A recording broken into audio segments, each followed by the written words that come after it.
এটি বগুড়ার এক নেককার সতী নারীর জীবন্ত কবর, যেখানে বিবি সাহেবানী নামের এক অনিন্দ্য সুন্দরী নারীকে আল্লাহর নির্দেশে জীবন্ত কবর দেওয়া হয়েছিল। ওখান থেকে দৌড়ে আসে এখানে বসেছে, আল্লাহর রহমতে মাটি ফাটিয়ে ডেবে গেছে। এই 3 লোকের এক গিরে করে বাইরে হয়েছিল যে আমাদের জগতে এই বয়সে এত সুন্দরী নারী আমরা কোনদিন দেখিনি। বিবি সাহেবানী এতটাই সুন্দরী ও পরহেজগার নারী ছিলেন যে এক জালিম রাজার হাত থেকে তার ইজ্জতকে বাঁচানোর জন্য স্বয়ং আল্লাহ তাআলা নাকি মাটিকে নির্দেশ দিয়েছিলেন, হে মাটি তুমি ভাগ হয়ে যাও। আল্লাহর নির্দেশে মাটি 2 ভাগে বিভক্ত হয়ে গেলে বিবি সাহেবানী সেই মাটির ভিতরে আশ্রয় নেন। এরপর আল্লাহর হুকুমে মাটি আবারও জোড়া লেগে যায়, ফলে প্রাণ থাকা অবস্থাতেই জীবন্ত দাফন হয়েছিল সেই নেককার নারীটি। তখন এখানে আসছে, আসার পর মাটি 2 দিকে সরে গেছে, ও ভিতরে ঢুকে গেছে, যাওয়ার পরে মাটির আবলে অটোমেটিক বন্ধ হয়ে গেছে। একটা মহিলা মানুষ নেককার পরহেজগার ছিল, এখানে আসা বাচ্চা ছেলেরা বলে ধাওয়া করেছিল অকর্ম করার জন্য। তো এখানে আসা বলছে মাটি ফাঁক হয়ে যা, মাটি ফাঁক হয়ে গেছে, সেই থেকে এখানে কবর। শুধু তাই নয়, আল্লাহ তাআলা ওই নারীকে এতটাই অলৌকিক ক্ষমতা দিয়েছিলেন যে তিনি নাকি পুকুরের পানির ওপর দিয়ে হেঁটে যেতে পারতেন। এনার বাবা আছে ওই কর্নারে, ওনার নাম জহির ফকির। 2 বাপ বেটি, তখন এই পুকুরটা ছিল একটা, এই পানির মধ্যে দিয়ে 2 বাপ বেটি হেঁটে যাচ্ছিল আসছিল। পানির উপর দিয়ে পানির ওপর দিয়ে হেঁটে যেত। পানির ওপর দিয়ে। স্থানীয়দের বিশ্বাস তিনি এখনো আল্লাহর বিশেষ কুদরতে কবরে জীবন্ত রয়েছে।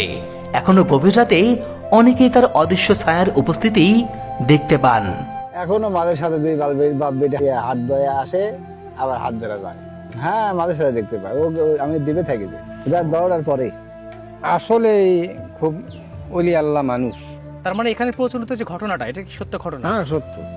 বিবি সাহেবানীর এই জীবন্ত কবরকে ঘিরে এখানে প্রতিনিয়তই ঘটে নানা অলৌকিক ঘটনা, যার জলজ্জন্ত সাক্ষী এলাকাবাসী অনেকেই। এখানে এই গাছে ছিল আগুনের ডুমা আসতো, জিন বা থাকতো কি যেন আগুনের ডুমা আসতো, রাতে যায় আবার আসে, এই গাছে থাকতো আগে। আর সাপ আছে, বিশাল একটা সাপ আছে, এটা দেখা যায় কিন্তু চলে যায়, কিন্তু আমাদের কোনো ক্ষতিকর নাই। স্থানীয় লোকের বা যারা আসলেও আশ্রয় নিতে আসছে তাদের ক্ষতি করে না। এই গাছের খড়ি ঢাল কেউ জুলিয়ে যা পড়ে, তাই পাগলা হবে না, জিন ধরবে, এটা কিছু হবি। এই মহিষী নারী বিবি সাহেবানী কে ছিলেন? তার কি এমন বিশেষ গুণ ছিল? তার এই কবরটি কোথায় অবস্থিত? আর এই জীবন্ত কবরের পেছনের রহস্যটাই বাকি। এই সব প্রশ্নের উত্তর খুঁজতেই আমি ছুটে গিয়েছি সেই এলাকায় যেখানে এই কবরটি আজও রয়েছে।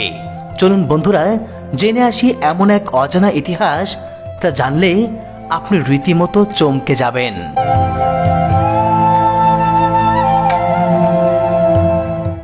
এক সতী নারীর জীবন্ত কবর। বন্ধুরা, বগুড়ার কাহালু উপজেলার এই দুর্গাপুর ইউনিয়নে এমন একজন নেককার পরহেজগার নারী ছিলেন যাকে আল্লাহ তাআলা অনেক অলৌকিক ক্ষমতা দিয়েছিলেন। আর সেই অলৌকিক ক্ষমতা বলে সেই নারী নাকি পানির উপর দিয়ে হেঁটে যেতে পারত। শুধু তাই নয়, তিনি এতটাই অনিন্দ্য সুন্দরী ছিল যে ওই সময় দুষ্ট রাজা এবং জমিদারদের হাত থেকে তিনি বাঁচার জন্য, তার ইজ্জতকে বাঁচানোর জন্য তিনি পালিয়ে গিয়েছিলেন এবং তিনি আল্লাহর কাছে প্রার্থনা করেছিলেন, হে আল্লাহ, আপনি মাটিকে 2 ভাগ করে দিন, আমি মাটির ভিতরে ঢুকে যাব, তবু আমার ইজ্জতকে, আমার সম্মানকে আমি নষ্ট হতে দেব না। সেদিন আল্লাহ তাআলা সেই বিবি সাহেবানীর প্রার্থনা, তার সেই আর্তনাদকে কবুল করেছিলেন এবং আল্লাহ তাআলা নাকি সেদিন মাটিকে 2 ভাগ করে দিয়েছিল, আর বিবি সাহেবানী সেই মাটির ভেতরে ঢুকে গিয়েছিল। সেদিনই বিবি সাহেবানীর সেই জীবন্ত কবর রচিত হয়েছিল। তারপর থেকেই আজও তার সেই বিস্ময়কর ইতিহাসটি এলাকাবাসীর মুখে মুখে রয়ে গেছে। তো চলুন বন্ধুরা, আমরা নিজ চোখে দেখে আসি সেই বিবি সাহেবানীর অলৌকিক কবরটি এবং জেনে আসি এক বিস্ময়কর ইতিহাস। বন্ধুরা, বগুড়ার কাহালু উপজেলার এই চিরচেনা পথ ধরে আমরা ছুটে চলেছি এমন এক বিস্ময়কর জায়গায় যেখানে একজন মানুষকে নাকি আল্লাহর নির্দেশে জীবন্ত কবর দেওয়া হয়েছিল। কিন্তু ঠিক কি কারণে তার সাথে এমন নির্মম ঘটনা ঘটেছিল, এর পেছনে কি রহস্য লুকিয়ে আছে, আজ আমরা তাই জানার চেষ্টা করব এবং সে সাথে দেখব সেই অলৌকিক কবরটির বর্তমান অবস্থা।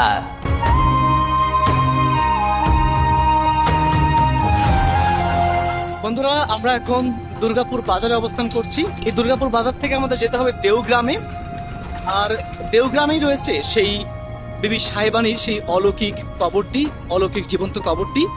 তো আমরা এখন দুর্গাপুর বাজার থেকে সেই দেওগ্রামের দিকে এগিয়ে যাচ্ছি। এখান থেকে আর 3 থেকে 4 কিলোর মতো হবে, এলাকাবাসীকে জিজ্ঞাসা করলাম। তো চলুন আমরা একসাথে যাই এবং সেই কাঙ্ক্ষিত জায়গাটি দেখে আসি। বন্ধুরা, আমরা আমাদের সেই কাঙ্ক্ষিত জায়গার কাছাকাছি চলে এসেছি। দেখুন কি দুর্গম রাস্তা। এই রাস্তা একেবারেই প্রত্যন্ত গ্রামের ভিতর দিয়ে আমরা ঢুকে পড়েছি। একদম চতুর্পাশে ঘন জঙ্গল আর বাঁশঝাড়, একেবারে নিস্তব্ধ নিরিবিলি একটা পরিবেশ। এমন জায়গায় এসেছি, দেখুন আশেপাশে কোনো মানুষের কোনো চিহ্ন নেই। চতুর্পাশটা একেবারে ঘন জঙ্গলে ঝোপঝাড়ে ঠাসা। দেখুন কোনো মানুষ নেই, একেবারে নিস্তব্ধ নিরিবিলি জায়গা। সত্যি এই জায়গাটি এতটা নিরিবিলি যে আশেপাশে কোথাও কোনো মানুষের দেখা পাচ্ছিলাম না। একদম ফাঁকা মাঠের মাঝে জনমানবহীন এই জঙ্গলেই অনেক খোঁজাখুঁজির পর কয়েকজনের দেখা পেলাম এবং তাদের কাছেই সেই জীবন্ত কবরের ইতিহাস জানতে চাইলাম। জানি সুদিগুন্নার কবার একটা মহিলা মানুষ নেককার পরহেজগার ছিল, এখানে আসা বাচ্চা ছেলেরা বলে ধাওয়া করেছিল অকর্ম করার জন্য। তো এখানে আসা বলে বলছে মাটি ফাঁক হয়ে যা, মাটি ফাঁক হয়ে গেছে। সে থেকে এখানে কবর। মেয়েটা খুব পরহেজগার নেককার ছিল। বন্ধুরা, এই যে কবর দেখতে পাচ্ছেন, এটি কোনো সাধারণ কবর নয়। এটা হলো বিবি সাহেবানির সতী নারীর জীবন্ত কবর। এটাই সে কবর, সতী নারীর কবর। এখানে জীবন্ত কবর। এর আসছিল সব হাতি ঘোড়ালে বিয়ে করতে বলে। আমরা যেটা গল্প শুনি যে বিয়ে করতে আসার পরে মেয়েটা তখন দৌড় আসছে মাঠ দিয়ে, বিয়ে বসবে না। তখন সব ঘোড়া নিয়ে হাতি নিয়ে পিছে পিছে দৌড় আসছে ধরার জন্য। রাজাদের সব কর্মচারীরা আসার পরে তখন এখানে আসছে, আসার পর মাটি দুই দিকে সরে গেছে, ও ভিতরে ঢুকে গেছে। যাওয়ার পরে মাটির আবলে অটোমেটিক বন্ধ হয়ে গেছে। সেখান থেকে এখানে আছে যে এনার বাবা আছে ওই কর্নারে, ওনার নাম জহির ফকির। দুই বাপ বেটি, তখন এই পুকুরটা ছিল একটা, এই পানির মধ্যে দিয়ে দুই বাপ বেটি হাঁটা যাচ্ছিল, আসিচ্ছিল পানির উপর দিয়ে? পানির ওপর দিয়ে। পানির উপর দিয়ে হেঁটেছে তো? পানির ওপর দিয়ে। তো এইরকম এনাকে কেরামতি আল্লাহ পাক রাখছে। আল্লাহ তাআলা ওনাদেরকে এমন কেরামত দিয়েছিল যে ওনারা হ্যাঁ। পানির উপর দিয়ে হেঁটে যেতে পারতো। হ্যাঁ এই বিবি সাহেবানি এবং তার বাবা হ্যাঁ পানির উপর দিয়ে খরম পায়ে দিয়ে হেঁটে যেত। হেঁটে যেত। অবাক করা ব্যাপার। এখনো মাঝে সাথে দুই বাপ বেটি হাত ধরে আসে, আবার হাত ধরে যায়। এটা আপনারা দেখতে পান? হ্যাঁ, মাঝে সাথে দেখতে পাই। আমি ডিবে থাকি যে রাত্রে, রাত্রে, গভীর রাতে হেঁটে আসে না? রাত 12টার পরে। আচ্ছা, ওনার এই কবরটা কিভাবে এখানে হলো? কি হয়েছিল? কি আগে তো রাজা বাদশার আমল ছিল। হ্যাঁ, সেই সময় ওই পেড়ি মশা মানে ওই সাইডের একটা রাজা ছিল, বাদশা শাহের নাম। আচ্ছা। ওই লোকটার একটা ষাঁড় গরু হারা গেছিল, দুটা চাকর ছিল খুঁজবে। তখন এই মেয়ের বাবার গরুর বাতানের সাথে ষাঁড়টা ছিল। ষাঁড় দেখবার আসে, ষাঁড় পাশে দেখে যায়। এখন পাশে রাজা মশাই ভয়ে বলি না নির্ভয়ে বলি যে আমাদের জগতে, এই জগতে, এই বয়সে এত সুন্দরী নারী আমরা কোনদিন দেখিনি। তখন ওই রাজা দেখবার আসা জোর করে বিয়ে করবার চায়। ওই যে একটা ডিপ ঘর আছে, ওই যার নাম হলো আন্দার, ওই জায়গা হাতি এদিক দিয়ে সড়ক ছিল। হাতি ঘোড়া চলে আসতে ওই জায়গাতে একটা চোখ মানে চোখ একবার বন্ধ হয়ে গেছে, আন্দার দেখতে পায় না। তখন এনাকে মা করে ডাকার পরে ওনারা চোখ দান পাবে। ওই রাজা অন্ধ হয়ে গিয়েছিল? অন্ধ হয়ে গিয়েছিল, মানে জোর করে বিয়ে করতে আসার কারণে রাজা অন্ধ হয়ে যায়। হ্যাঁ, আর এনাকের বাড়ি ছিল ওই পুকুরের ওই পশ্চিম পাড়ত। এই বিবি সাহেবানি ওখান থেকে দৌড়ে আসে, এখানে বসেছে, আল্লাহর রহমতে মাটি ফাটিয়ে ডেবে গেছে। এই 3 লোকের এক গিরে করে বাইরে হয়েছিল। এটা কেন করলো? কেন হলো? সতী নারী যার জীবনে বিয়ে হবে না, করবে না। উনি প্রতিজ্ঞা করেছিল কখনো বিয়ে করবে না। না, অনেক সুন্দর ছিল, কিন্তু সুন্দর হওয়ার পরে উনি প্রতিজ্ঞা করেছিল যে উনি সারা জীবন সতী নারী, সতী এবং কুমার হিসেবে থাকবে, কিন্তু বিয়ে করবে না। হ্যাঁ, আল্লাহর ইঙ্গিতে ওই নিজে নিজে একটা ধারণা করছে। তারপরে মাঝে সাথে বাড়ায় গেছে, সবার চোখে ভাগ্যে তো হয় না দেখার। তাহলে এটাই সেই জীবন্ত কবর না? এটাই জীবন্ত কবর। এটা কত বছর আগের ইতিহাস আঙ্কেল? বহু বছর, 300 বছর পার হয়ে গেছে। 300 বছর আগের ইতিহাস। এই যে এই কবরটা কে করে দিয়ে গেছে? ওই বাদশা শাহের শাহী করে দিয়ে গেছে। বন্ধুরা, এই যে এলাকার প্রবীণ একজন মুরব্বী, ওনার কাছ থেকেও আমরা বিবি সাহেবানের সেই অলৌকিক ইতিহাসগুলো জানার চেষ্টা করছিলাম। তিনিও আমাদেরকে বিবি সাহেবানের সেই বিস্ময়কর অলৌকিক ইতিহাসটি বর্ণনা করে শোনালেন এবং তিনি বললেন যে এটা কমপক্ষে 300 বছর আগের ইতিহাস। তিনি তার বাপদাদার কাছ থেকে এই গল্পগুলো শুনেছেন এবং সেই ইতিহাসকে তিনি আমাদের সামনে বর্ণনা করলেন। তিনিও বললেন যে বিবি সাহেবানী এবং তার বাবা তাদেরকে আল্লাহ তাআলা এতই অলৌকিক ক্ষমতা দিয়েছিলেন, তারা সেই অলৌকিক ক্ষমতা বলে এই পুকুরের পানির ওপর দিয়ে তারা হেঁটে যেতে পারত এবং বিবি সাহেবানী তাকে তিনি এতটাই বেশি সুন্দর ছিলেন, তার সৌন্দর্যে মুগ্ধ হয়ে এক রাজা তাকে বিবাহের প্রস্তাব দিয়েছিল, কিন্তু সেই বিবাহের প্রস্তাবে বিবি সাহেবানী রাজি হননি।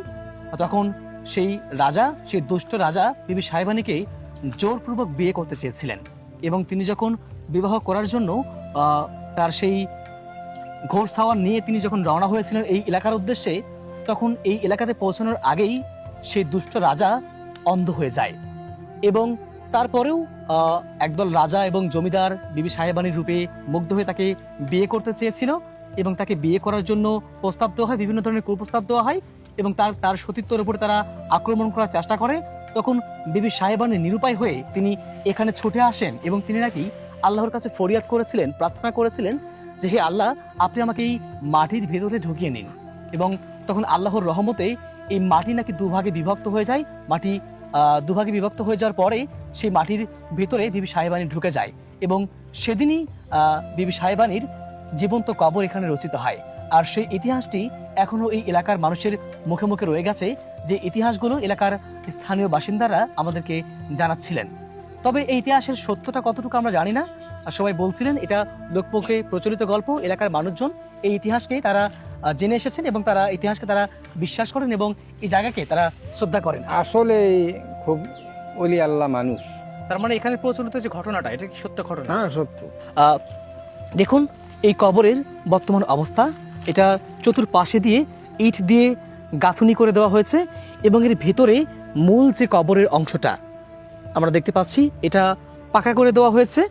ইট দিয়ে চতুর্পাশ দিয়ে সুন্দর করে একটা স্থাপনা তৈরি করে দেওয়া হয়েছে এবং একটা চমৎকার বিষয় আপনারা লক্ষ্য করেছেন কি? দেখুন এই যে এই কবরের মাঝে দারুণভাবে ফুটে আছে রক্তজবা ফুল।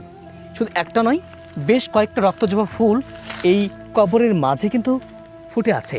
এই কবরে এরকম অসংখ্য রক্তজবা ফুল রয়েছে। আমরা শুনলাম এলাকাবাসীর মুখ থেকে যে এই কবরে নাকি সব সময় এই রক্তজবা ফুল ফুটে থাকে। এই ফুলগুলো এই কবরের এক অন্যরকম সৌন্দর্য বৃদ্ধি করছে। এই ফুলগুলোর পবিত্রতম সৌন্দর্য দেখে মনে হচ্ছে বিবি সাহেবানীর ব্যাপারে যে কথাগুলো আমরা শুনেছি, তিনি অতি নেককার এবং পরহেজগার নারী ছিলেন। তার সেই পবিত্রতার কারণেই হয়তো এই ফুলগুলো তার কবরকে সৌন্দর্য বর্ধন করে তার সেই পবিত্রতার জানান দিচ্ছে। এটা কি করা হয়েছে? এটা মসজিদ করার জন্য ভিত দিয়েছিল। এখানে এই বিবি সাহেবানীর কবরের ঠিক পাশেই একটা মসজিদ নির্মাণের কাজ চলছিল। আমি এখন সেই মসজিদের জায়গাতেই দাঁড়িয়ে আছি, কিন্তু এই মসজিদটা যিনি নির্মাণ করছিলেন বা এই বিবি সাহেবানীর কবর যিনি দেখশন করছিলেন, তিনি বর্তমানে অসুস্থ হয়ে থাকার কারণে এই মসজিদটা নির্মাণ করা হচ্ছে না, এই কাজটা এখানে বন্ধ হয়ে গেছে। আচ্ছা আঙ্কেল, আরেকটা ঘটনা শুনলাম, সেটা হলো এই যে তেঁতুল গাছের ব্যাপারে শুনলাম। এই তেঁতুল গাছটা নাকি আপনার কেউ নাকি ডালপালা কাটতে পারে না। না, কেন পারে না কাটতে? এখান থেকে ডালপালা নিয়ে যেতে পারবে না, নিয়ে গেলে তাদের সংসারের ক্ষতি হবে। এই গাছের খড়ি ডাল কেউ লিয়ে যা পড়ে, তাই পাগলা হবে না, জিন ধরবে, এটা কিছু হবি। এখানকার এই গাছের খড়ি অন্তপক্ষে সব লিয়ে যেতে পারছে, এই গাছের খড়ি কেউ জ্বালাতে পারেনি, তাদের ক্ষতি হয়, অঙ্গ একটা ক্ষতি হয়। এখানে এই গাছে ছিল আগুনের ডুমা আসতো, জিন বা থাকতো কি যেন আগুনের ডুমা আসতো, আবার রাতে যায় আবার আসে, এই গাছে থাকতো আগে। আর সাপ আছে, বিশাল একটা সাপ আছে, এটা দেখা যায় কিন্তু চলে যায়, কিন্তু আমাদের কোনো ক্ষতিকর নাই। স্থানীয় লোকের বা যারা আসলেও আশ্রয় নিতে আসছে তাদের ক্ষতি করে না। বন্ধুরা, বিবি সাহেবানীর কবরের এই অলৌকিক গল্পগুলো কেবল লোকমুখে প্রচলিত গল্প কথা। এগুলোর আদৌ কোনো সত্যতা বা বাস্তবতা আছে কিনা আমাদের জানা নেই, তবে আল্লাহ তাআলা চাইলেই সবকিছুই সম্ভব। এ ব্যাপারে আপনাদের কি মতামত অবশ্যই কমেন্ট বক্সে লিখে জানাবেন। ভিডিওটি ভালো লাগলে একটা লাইক করে দিবেন। যদি ফেসবুক পেজ থেকে দেখে থাকেন, আমাদের ফেসবুক পেজটাকে ফলো করে দিবেন। ইউটিউব থেকে দেখে থাকলে আমাদের ইউটিউব চ্যানেলটাকে সাবস্ক্রাইব করতে ভুলবেন না। দেখা হচ্ছে আগামীতে নতুন কোনো ইতিহাসের পর্দায়। সে পর্যন্ত প্রত্যেকেই ভালো থাকুন, সুস্থ থাকুন। আল্লাহ হাফেজ।